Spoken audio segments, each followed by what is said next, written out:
Y ahora, por el tema de la situación que estamos viviendo, pues evidentemente nuestra faena, pues como a todo el mundo, se nos ha visto incrementada.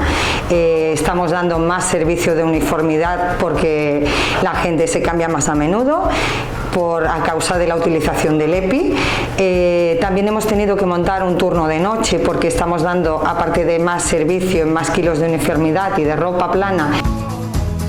Hemos estado también ahora muy implicadas con todo el tema de las mascarillas.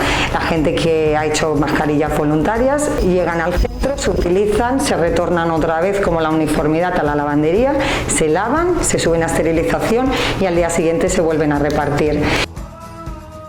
Nos hemos vuelto, si cabe, más empáticos todavía con la situación y la verdad es que a nosotros, tanto en el servicio de limpieza dentro del hospital como en el servicio de lavandería, no de Calella, de Blanes, del sociosanitario, de los CAPs, lo que ha hecho ha sido que nos ha unido a todas más como equipo.